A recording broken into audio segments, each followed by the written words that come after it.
quiet streets of Crestwood Hollow often gave the impression of an idyllic suburban haven, where neighbors exchanged pleasantries over white picket fences and children played in manicured backyards.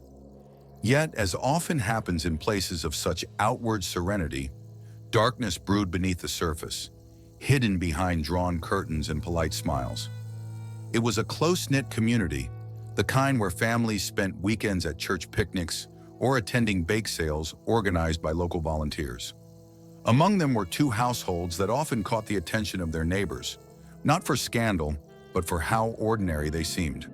The Haydens and the Rays were pillars of the town's small social circles. Their lives appeared predictable, structured, even enviable. Chris Hayden was known as a devoted family man, active in church activities, and always willing to lend a hand at community events. Evelyn, his wife, was quiet but kind, often seen tending to their modest garden or walking their two children to the park. On the other side of town lived Madeline Ray, a teacher and mother who balanced her work and home life with what seemed like effortless grace. Her husband, Mark, was practical and grounded, known for his wit and easygoing nature. Together with their two children, the Rays represented a picture-perfect family. But for those who paid closer attention, cracks in these facades were beginning to show. Chris had grown increasingly withdrawn over recent months, spending long hours away from home under the guise of spiritual reflection. Evelyn seemed distracted, her once warm smiles replaced by fleeting glances of uncertainty. Similarly, Madeline had become distant, often staring off during conversations or cutting short friendly exchanges to retreat indoors. Neighbors chalked it up to the stresses of family life, unaware of the turmoil simmering behind closed doors. The first whispers of something amiss came during a church event. It was a gathering like any other. Children running in circles, women setting up tables of baked goods, and men discussing home repairs. Yet amidst the casual chatter, some noticed how Chris and Madeline seemed unusually engrossed in conversation. It was not scandalous, not yet. They were, after all, part of the same social circles, and collaboration on church projects was nothing out of the ordinary. Still, there was something about their shared laughter, their heads bent a little too close together, that sparked quiet speculation. Around the same time, Evelyn began to withdraw further. Those who knew her well noticed how she had started to avoid gatherings altogether, citing headaches or other excuses. She seemed troubled, her usually composed demeanor replaced by a quiet tension that others couldn't quite place. Mark, too, appeared less frequently in social settings, often arriving late or leaving early with barely a word of explanation. These changes might have been dismissed as coincidences, but the quiet discontent within the two families was palpable. There was a shift, an invisible thread weaving their lives together in ways that no one outside their homes could fully grasp. Weeks later, a chill seemed to settle over Crestwood Hollow. It wasn't the weather, it was the unease that came with unanswered questions. A neighbor walking her dog late one evening reported seeing movement near the Hayden property. She thought it was Chris, pacing by the side of the house, though she couldn't be sure. Another resident mentioned hearing muted arguments from the Rays' backyard. None of these observations seemed significant at the time, but in hindsight, they would form part of a pattern too disturbing to ignore. Then came the first disappearance. Evelyn Hayden was nowhere to be found one bright morning. Her absence was subtle at first. She didn't show up at a planned church meeting, nor was she seen at her usual morning walk with the children. Chris, when asked, simply said she wasn't feeling well and had decided to stay with relatives for a while. The explanation seemed reasonable enough, though those who had seen Evelyn recently found it strange that she would leave so suddenly. As the days passed, the whispers grew louder. Some neighbors speculated that Evelyn had left Chris. Others wondered if she had fallen ill. But what troubled them most was Chris's behavior. Instead of appearing worried, he seemed eerily composed. He continued attending church events and going about his day as if nothing had changed. His demeanor raised quiet questions, but no one dared to voice them aloud. The tension in the Ray household was no less palpable. Madeline's children, once boisterous and full of energy, seemed subdued. Mark was seen less and less around town, and when he did appear, his usually cheerful presence was tinged with exhaustion. Madeline herself had grown quieter, her movements more deliberate, as if weighed down by something unseen. Then one evening, Madeline's home was suddenly quiet. Too quiet. A neighbor noticed the silence but didn't think much of it. It wasn't until days later, when a concerned coworker tried unsuccessfully to reach Mark, that anyone realized something was wrong. By the time the authorities were called, the trail was already cold. The Hayden and Ray households, once vibrant and active, were now shrouded in an eerie stillness. The investigations into the two families' sudden unraveling would reveal a darkness that Crestwood Hollow had never seen before. The investigation into Evelyn Hayden's disappearance began quietly, with local authorities treating it as a domestic matter. It wasn't unusual for a spouse to leave for a few days after marital discord, and Chris Hayden's calm demeanor suggested nothing out of the ordinary. He claimed Evelyn had left voluntarily, taking only a small suitcase and a few personal items. To most, his explanation seemed plausible until inconsistencies began to surface. Neighbors recalled seeing Evelyn in the days leading up to her disappearance, but none had noticed anything unusual. Evelyn had been polite but distant, her interactions brief. However, one neighbor reported seeing her car still parked in the driveway the morning after she supposedly left. Another mentioned hearing a muffled argument late at night, though they couldn't distinguish the voices. As the days stretched into weeks, Evelyn's absence became more suspicious. Friends and family tried to contact her, but received no response. Chris continued to insist that she was with relatives, though no one could confirm her whereabouts. When pressed, his answers grew vague, and his previously composed demeanor began to fray at the edges. At the same time, strange occurrences in the Ray household added to the growing tension. Madeline had taken an extended leave from work, citing stress, but her colleagues found her behavior increasingly erratic. Her children stopped attending school, and her husband, Mark, was seen less frequently around town. A close friend of the family mentioned receiving a cryptic voicemail from Madeline in which she spoke about starting over and cleansing her path. The police widened their scope, now investigating both households. Initial searches of the Hayden property revealed nothing out of the ordinary, but officers noted that Chris's garage had been recently cleaned, the floor scrubbed with a strong chemical cleaner. A faint odor lingered in the air, though no immediate evidence suggested foul play. When questioned about the cleanliness, Chris shrugged it off, claiming he had been organizing to clear space for a new project. At the Ray home, investigators found an unsettling scene. The house was eerily quiet, with signs of sudden abandonment. Dinner plates sat unwashed in the sink, children's toys were scattered across the living room, and the master bedroom had been left in disarray. But what struck investigators most was a handwritten note found on the kitchen counter. In Madeline's neat script, it read, "Freedom is worth the sacrifice." This cryptic message became the first tangible link between the two households. Police began to suspect that whatever had happened to Evelyn Hayden was connected to the Rays' sudden disappearance, but the nature of that connection remained unclear, as did the question of whether Chris or Madeline had orchestrated the events or if they were working together.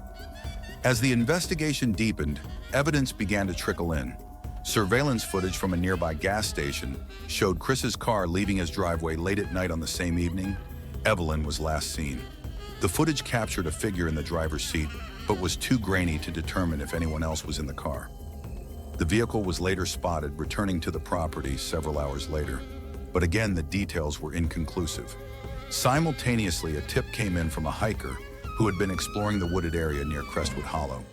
They reported finding a pile of charred debris near an old fire pit.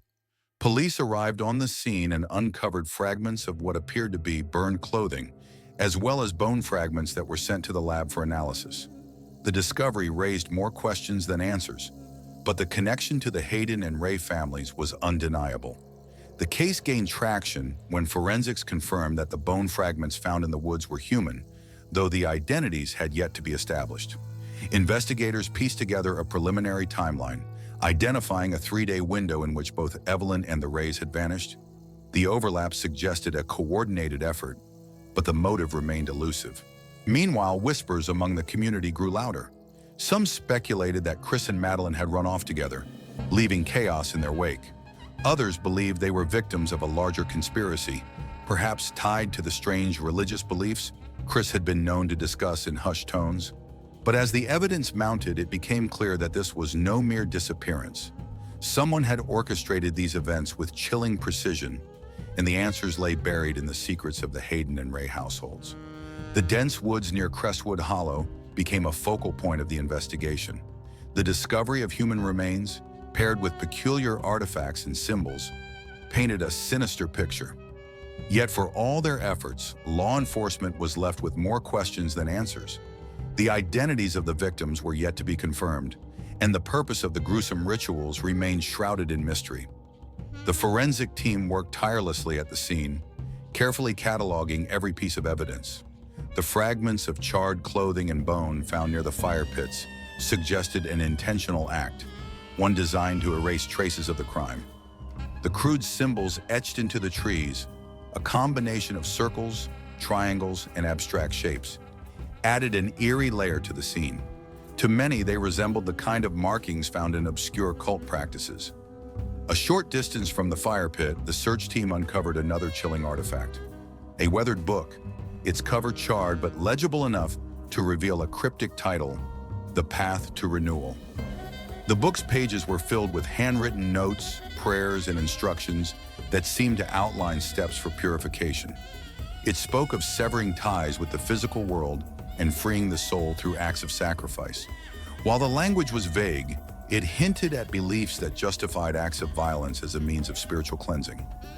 The investigators combed through the surrounding area, uncovering more unsettling signs. Small wooden effigies, each crudely carved and bearing faint markings of red and black, were scattered around the perimeter of the site. The effigies, resembling human forms, appeared to have been placed deliberately, perhaps as part of a larger ritual. The scene was methodical, almost ceremonial, suggesting a calculated intent behind the actions. Back at the police station, Deputy Harris reviewed the evidence with his team.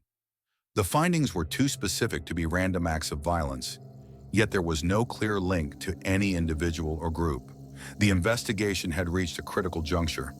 The need to connect the evidence to potential suspects was becoming more urgent.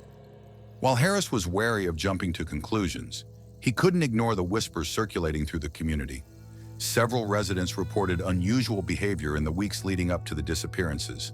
A local shopkeeper mentioned seeing Chris Hayden at odd hours, purchasing large quantities of household cleaning supplies. Another neighbor recalled seeing Madeline Ray in the woods, walking alone, her demeanor distant and her gaze fixed on something unseen. These accounts, while circumstantial, added to the growing unease surrounding the two households. The deeper Harris dug, the more fragmented the pieces of the puzzle became. One night, while poring over the notes from the crime scene, he stumbled upon an entry in the weathered book that sent chills down his spine. It read, "The offering must be pure, free from earthly ties. Only then can the path to renewal be achieved." The phrasing mirrored the tone of a sermon Harris had overheard at a church gathering months earlier. It was delivered by Chris Hayden, who had often been known to speak passionately about spiritual liberation. The connection was subtle, but it was enough to make Harris pause. Similarly, other clues began to surface that hinted at Madeline Ray's potential involvement. A fellow churchgoer recalled seeing her and Chris speaking in hushed tones during a retreat. The pair had seemed unusually close, their conversations lasting well into the night. While these details were not definitive, they painted a picture of two individuals whose lives were becoming increasingly intertwined. As the investigation continued, forensic analysis of the remains confirmed the worst. The larger set of bones belonged to an adult female, while the smaller remains were consistent with a child. The identification process was still underway, but the findings cast a grim shadow over the case. The victims had not simply disappeared, they had been deliberately silenced. The cause of death remained unclear, though the burn marks and binding suggested a ritualistic element. Community speculation grew rampant. The symbols found in the woods and the artifacts uncovered at the scene led many to believe the crimes were tied to some form of cult activity.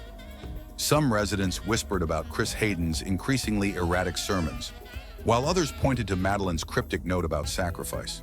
The theories varied, but all shared a common thread: the belief that these acts were rooted in a twisted interpretation of faith. Despite the mounting tension, there was no solid evidence to directly implicate Chris or Madeline. The investigation remained focused on piecing together the broader narrative, one that would reveal how the lives of these families had become so tragically entwined. The symbols, the rituals, and the artifacts all pointed to a shared belief system, but its origins and motivations were still murky. For Harris, the weight of the case was growing heavier. He couldn't shake the feeling that the answers were just out of reach, hidden in the minds of those involved. The evidence suggested planning and coordination, yet the identities of the perpetrators remained elusive. The question that lingered was not just who had committed these acts, but why. The forest had given up its secrets, but the revelations only deepened the mystery. Crestwood Hollow, once a quiet suburb, was now a place of whispered fears and unspoken questions. The investigation gained momentum as police focused on connecting the evidence to a motive, but each discovery seemed to lead to more uncertainty. The symbols, the rituals, and the macabre findings pointed to something calculated and deeply disturbing, yet no clear suspects emerged. As the forensic team continued to analyze the items found in the woods, new details came to light. Traces of a particular type of incense were discovered among the ashes of the second fire pit. The scent was distinct and rare, commonly associated with esoteric rituals. Its presence hinted at a deliberate effort to invoke some form of spiritual significance. Alongside the incense were faint traces of a powdery substance, later identified as a hallucinogen, raising the possibility that those involved may have been under its influence during the events. The effigies, too, revealed disturbing details. Forensic examination showed that they were carved from specific types of wood, trees not native to the region. This indicated that the materials had been imported or carefully selected, suggesting a premeditated intent behind their creation. The markings on the effigies, initially dismissed as random scrawls, were eventually linked to obscure symbology from fringe spiritual movements, further fueling speculation about the perpetrators' motivations. As Harris reviewed the evidence, he found himself drawn to the enigmatic phrase written in the book discovered at the scene: "Freedom is worth the sacrifice." The words echoed in his mind, each syllable laced with chilling implication. He remembered hearing a similar phrase during a community church meeting months prior, though he couldn't recall who had said it. The memory nagged at him, a faint thread connecting the case to something just beyond his grasp. Meanwhile, detectives canvassed the town, revisiting witnesses and gathering new statements. A local barista mentioned seeing Chris Hayden and Madeline Ray together on multiple occasions. Their meetings always cloaked in secrecy. Though their conversations seemed casual, their body language suggested a deeper connection. Another resident, a dog walker who frequently passed by the Hayden house, recalled seeing Chris and Madeline together in the backyard one evening, their heads bent close as if in quiet conspiracy. The investigation took a chilling turn when police received an anonymous tip about an abandoned storage unit on the outskirts of town. The caller claimed that the unit had been rented under a false name and might contain items related to the case. Harris and his team wasted no time securing a warrant and investigating the lead. What they found inside sent shockwaves through the department. The unit was small and dimly lit, its shelves lined with jars filled with strange, unidentifiable substances.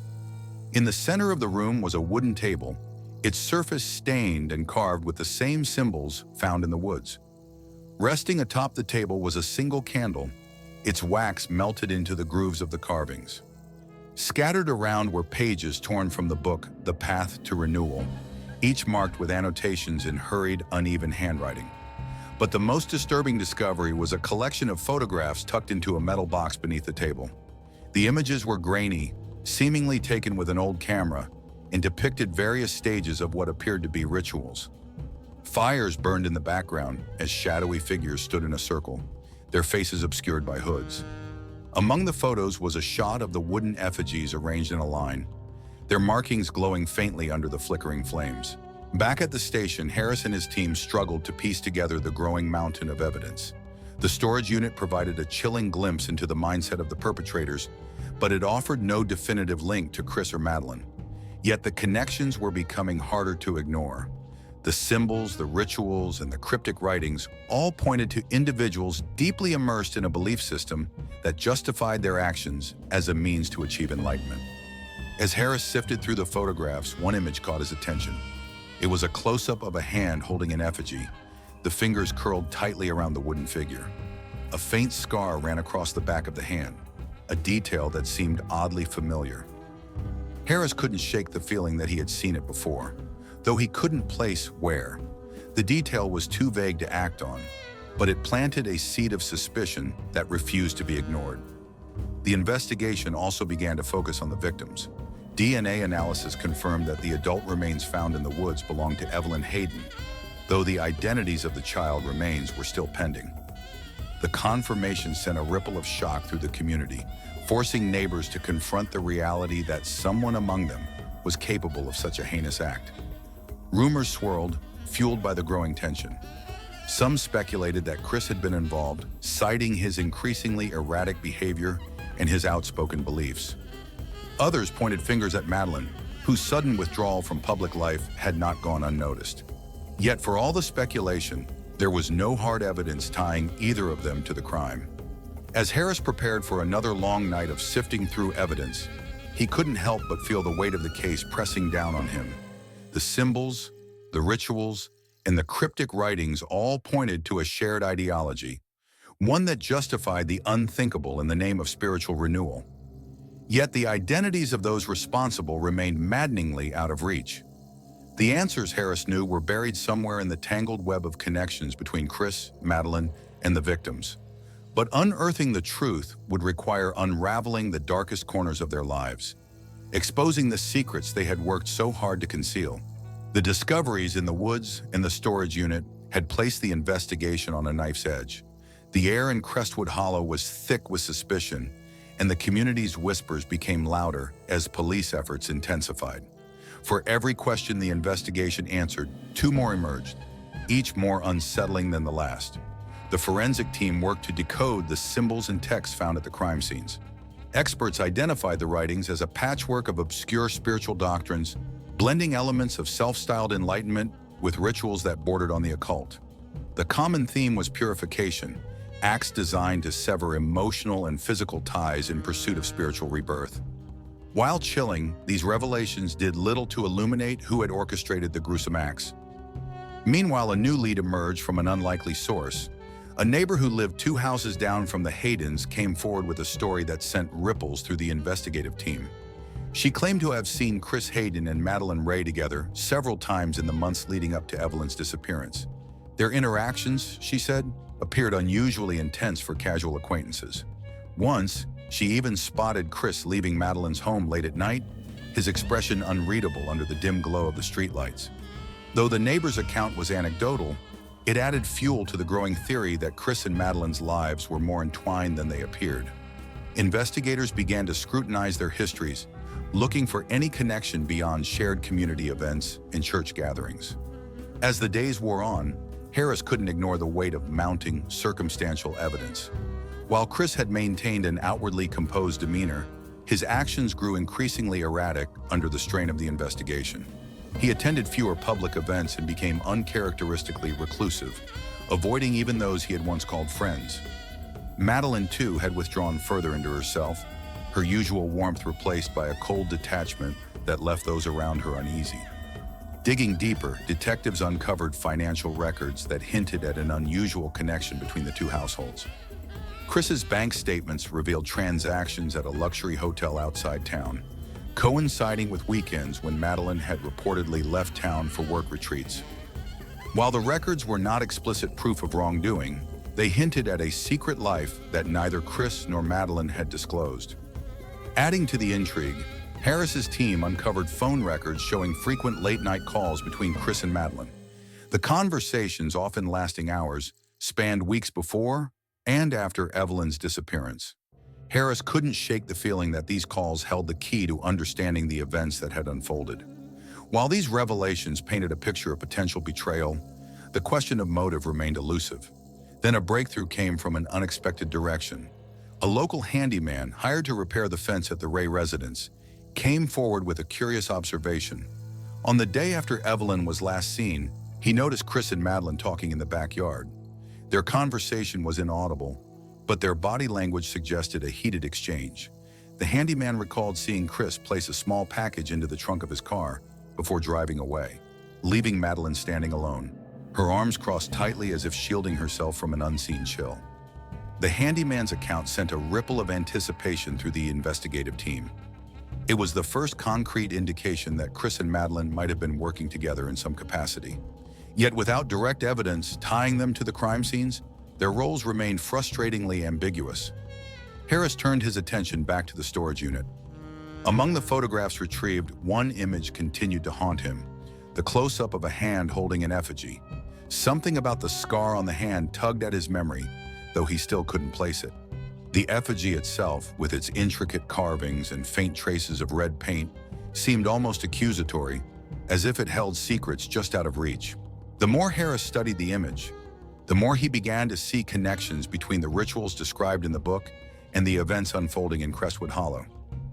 The symbols weren't just abstract, they were deliberate, forming a narrative of separation and renewal. Every object found in the woods, the effigies, the melted candles, the scattered ash, had been part of a greater purpose, one that aligned disturbingly well with the writings.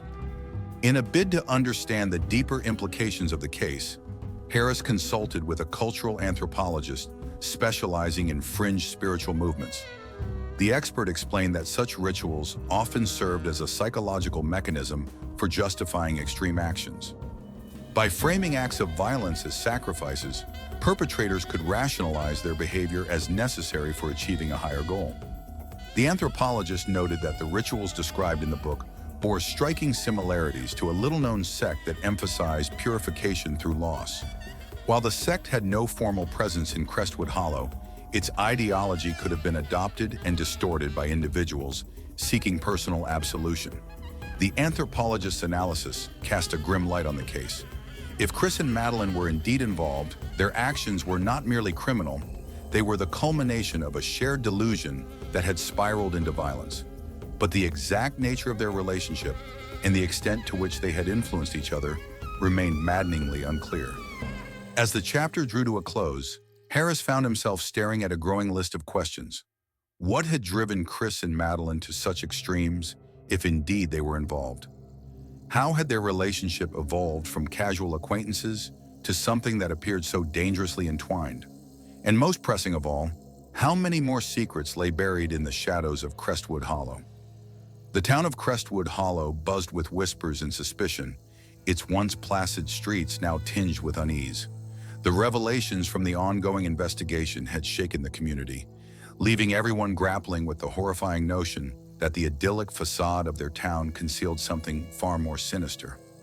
While the discoveries hinted at a ritualistic motive, the questions of who and why remained shrouded in ambiguity. Detective Harris sat in his office late into the night, poring over the evidence yet again. The symbolic carvings, the photographs, the fragments of burned clothing, all pointed to a methodical and deeply rooted belief system. Yet for all the evidence, the pieces refused to fit neatly together. Harris couldn't shake the feeling that he was missing something vital, something that would connect the fragments into a coherent narrative. The community had already begun to speculate about Chris Hayden's increasingly strange behavior. A devout figure in the local church, Chris had long been known for his philosophical musings on spiritual rebirth and enlightenment. While his sermons had once been well received, they had grown darker in tone over the past year, focusing on the necessity of personal sacrifice to attain a higher state of being. To some, his teachings bordered on heretical, yet his charisma kept his small group of followers intrigued. Harris reviewed testimonies from those who had interacted with Chris in recent months. Several described him as a man deeply immersed in his own spiritual exploration, often speaking of detaching oneself from earthly ties to achieve true freedom. One former friend mentioned a heated conversation in which Chris dismissed traditional religious practices as shackles and claimed to have found a path to salvation that required absolute devotion. It was through these teachings that Chris seemed to draw others into his orbit. Madeline Ray, in particular, appeared to have been influenced by his philosophy. Witnesses recalled seeing her attend small private study sessions led by Chris, their discussions often lasting late into the night.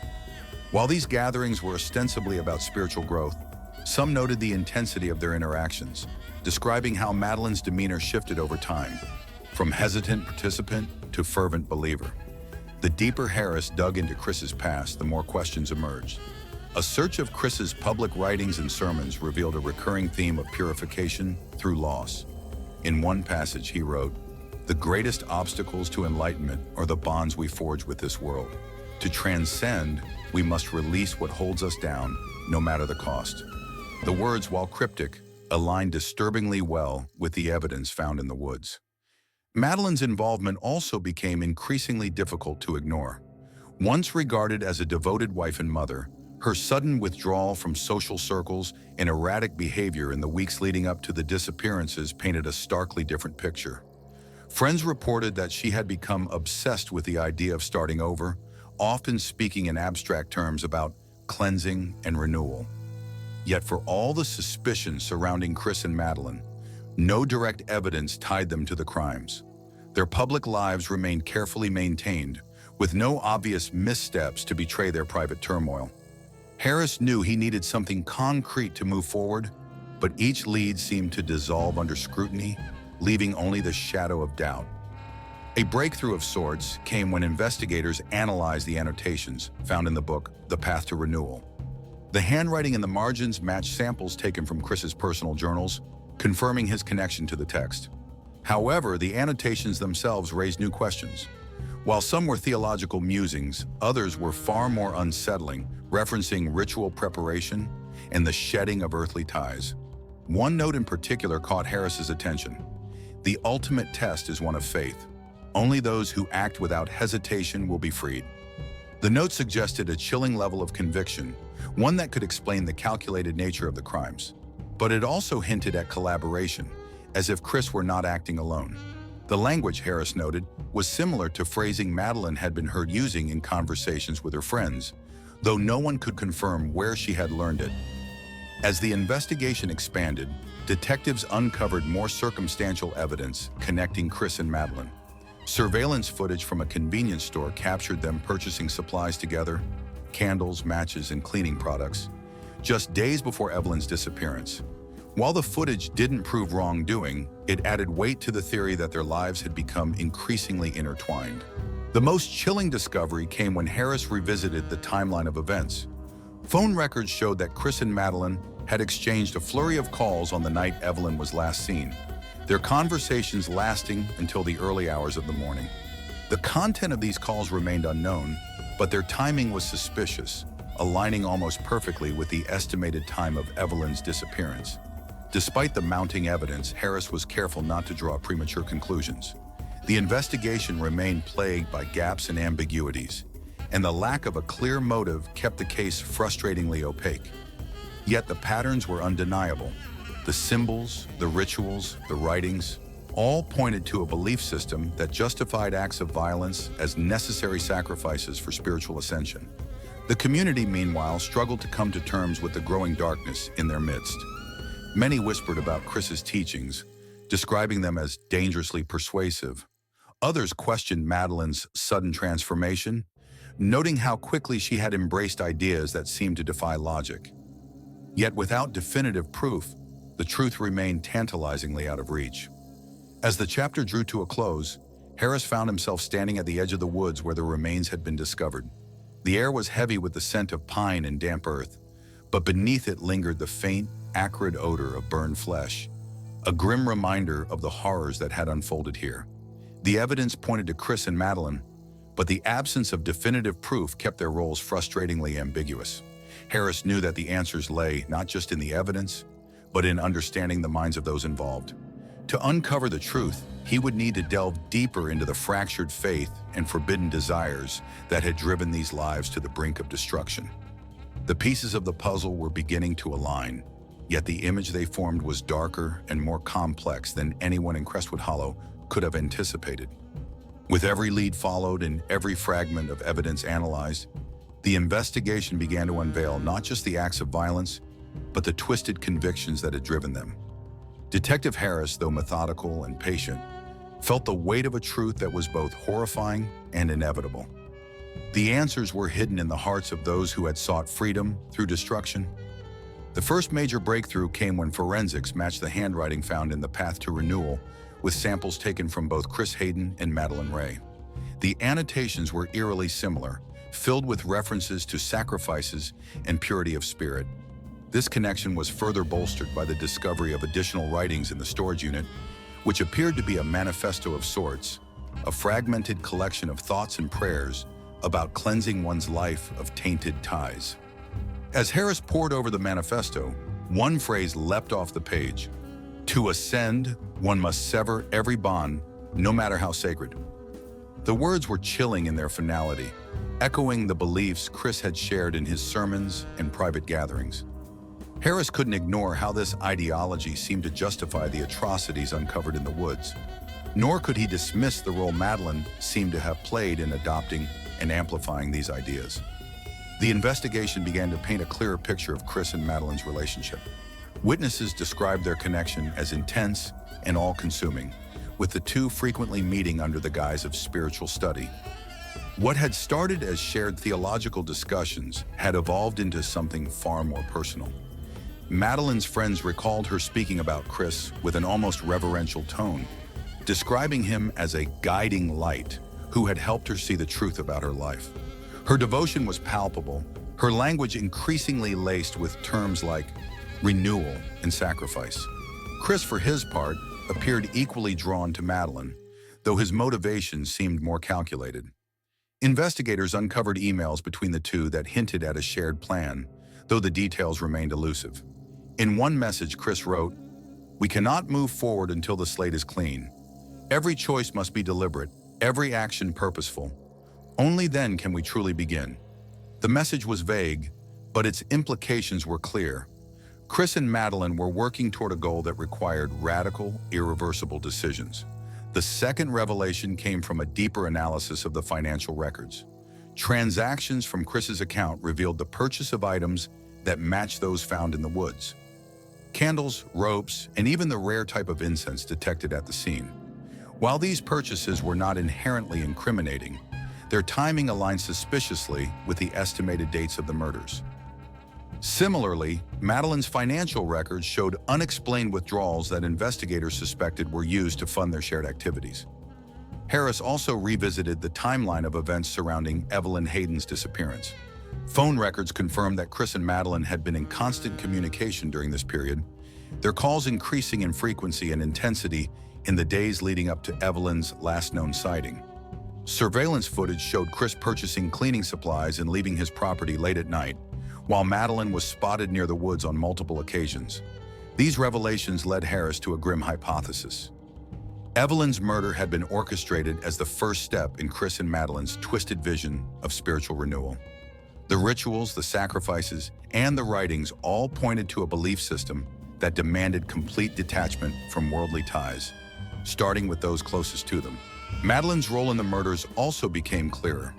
Evidence from her home revealed traces of blood in the master bedroom, later confirmed to belong to her husband, Mark. While the crime scene had been meticulously cleaned, forensic specialists found enough residue to suggest a violent struggle. In addition, personal items belonging to the Ray children were discovered in the storage unit, including a bracelet and a stuffed toy that matched descriptions provided by neighbors. These discoveries, while circumstantial, suggested that Madeline's actions had been equally calculated. Harris couldn't ignore the growing parallels between Chris and Madeline's lives. Both had become increasingly isolated from their families, their actions driven by an ideology that placed spiritual liberation above all else. The evidence suggested that they had found validation in each other's beliefs, fueling a cycle of justification that had escalated into murder. The final piece of the puzzle came from a tip provided by a member of the church. The individual, who wished to remain anonymous, described a private meeting Chris and Madeline had held weeks before Evelyn's disappearance. The meeting, attended by only a handful of people, was described as a spiritual cleansing, during which Chris spoke passionately about the need to release the burdens of this world. The witness recalled Chris looking directly at Madeline as he said, "Sometimes the path to salvation requires unimaginable sacrifice." The account sent shivers down Harris's spine. It was the first time anyone had directly tied Chris and Madeline's beliefs to the events that had unfolded. While the statement wasn't definitive proof, it added weight to the growing theory that their actions were rooted in a shared delusion. As Harris pieced together the evidence, a chilling realization took shape. The murders were not random acts of violence but deliberate steps in a carefully constructed plan. Chris and Madeline's relationship, forged through shared beliefs and mutual validation, had become the catalyst for a series of atrocities that had left Crestwood Hollow in shock. Yet despite the mounting evidence, Harris knew the case was far from over. The exact nature of their involvement and the extent to which their beliefs had influenced their actions remained maddeningly elusive. The next steps would require not just uncovering the truth, but confronting the darkness that had consumed two seemingly ordinary lives. The investigation had reached a fever pitch, and the final pieces of the puzzle were beginning to fall into place. Crestwood Hollow, once a quiet community, now stood at the center of a story that seemed too grotesque to be real. As the trial of Chris Hayden drew near, a sudden and shocking confession brought new clarity to the events that had unfolded. It was a revelation that not only illuminated the motives behind the crimes, but also cast a haunting shadow over the community's perception of faith, loyalty, and betrayal. Chris Hayden, in a rare moment of vulnerability during a private interview with his legal counsel, made a startling confession that left even the most seasoned investigators stunned. His words, later shared in court, detailed the depths of his delusion and the chilling calculations that had led to the murders.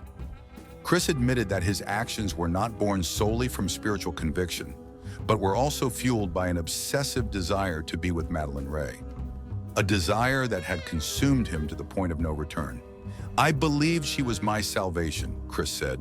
"Madeline and I were meant to start anew, to cast off the chains of our past lives and ascend together. But to do that, I needed to cleanse myself of everything that held me back." Chris described how his faith had begun to morph into something unrecognizable, spurred on by his growing infatuation with Madeline. His sermons on purification and sacrifice, once abstract musings, became a blueprint for his actions. Evelyn's death, he claimed, was not just a means of freeing himself from a failed marriage, but a necessary step in forging his path with Madeline. The confession also shed light on the dynamics of his relationship with Madeline. According to Chris, their connection had evolved from shared theological discussions into an intense emotional and romantic bond. Madeline, he insisted, was not an innocent follower, but an active participant who believed just as fervently in the need for purification. Together, they constructed a shared narrative in which their actions were sanctified by a higher purpose. Madeline's confession, extracted during a late-night interrogation, provided a harrowing counterpoint to Chris's account. With tears streaming down her face, she admitted to killing her husband and children, but placed much of the blame on Chris's influence. "I thought he was my guide, my savior," she said. "He made me believe that the only way to find peace was through sacrifice." Madeline described how her dissatisfaction with her life had made her vulnerable to Chris's ideology. She spoke of feeling trapped in a loveless marriage and overwhelmed by the demands of motherhood. Chris's teachings, combined with his personal attention, offered her an escape, a promise of renewal that she couldn't resist. However, as her confession continued, Madeline revealed a disturbing truth. She had come to believe in the necessity of the sacrifices. "It wasn't just about Chris," she said. "I wanted to be free. I wanted to start over, and I thought this was the only way." Her account corroborated many of the details in Chris's confession, including their mutual planning and the symbolic significance of the rituals. But Madeline's words also hinted at a lingering fear of Chris, suggesting that his influence had been both intoxicating and oppressive. The confessions, while providing a clear narrative, also exposed the horrifying extent of Chris and Madeline's shared delusion. They saw their actions not as crimes, but as acts of faith, a necessary price for the life they envisioned. The rituals, the symbols, the sacrifices, all were steps on their path to what they believed was spiritual enlightenment. In court, the prosecution used the confessions to devastating effect. The jury heard Chris's cold, calculated reasoning alongside Madeline's desperate, conflicted admissions. The contrast between their accounts painted a picture of two individuals who, while deeply entwined, were driven by both shared beliefs and personal desires. The trial concluded with Chris Hayden being convicted on multiple counts of first-degree murder and conspiracy. He received a life sentence without the possibility of parole. Throughout the proceedings, Chris showed little remorse, maintaining that his actions were justified by his beliefs. Madeleine Ray, after a prolonged trial, was also found guilty of multiple counts of murder and conspiracy. Her defense team's argument that she acted under Chris's coercion failed to sway the jury. Like Chris, she was sentenced to life imprisonment.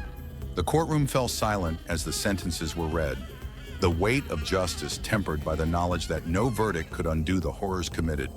For the families of the victims, the confessions offered some measure of closure, though the scars of their loss would remain forever. In the aftermath of the trial, Crestwood Hollow began the long process of healing. The story of Chris and Madeleine became a cautionary tale, a grim reminder of the dangers of unchecked belief and the devastating consequences of obsession. The community, once blind to the darkness brewing within its midst, resolved to be more vigilant, to look for signs of distress before they could fester into tragedy. The Crestwood Hollow murders stand as a chilling testament to the fragility of human morality when manipulated by extremism and desire. Chris and Madeleine, once ordinary members of their community, became symbols of the destructive power of faith twisted into fanaticism. Their confessions, while horrifying, serve as a stark warning about the dangers of blind devotion and the consequences of losing oneself to delusion. For Detective Harris, the case remains a haunting reminder of the lives lost and the pain inflicted. As he closed the files on the Crestwood Hollow murders, he couldn't help but reflect on the fine line between faith and obsession and the importance of ensuring that such tragedies are never allowed to happen again. The story has been edited to ensure personal privacy and security regarding names and locations. Thanks for watching. If you liked the video, don't forget to subscribe to see the latest and most thrilling family crime stories. Don't miss the case tomorrow, where everything will be revealed.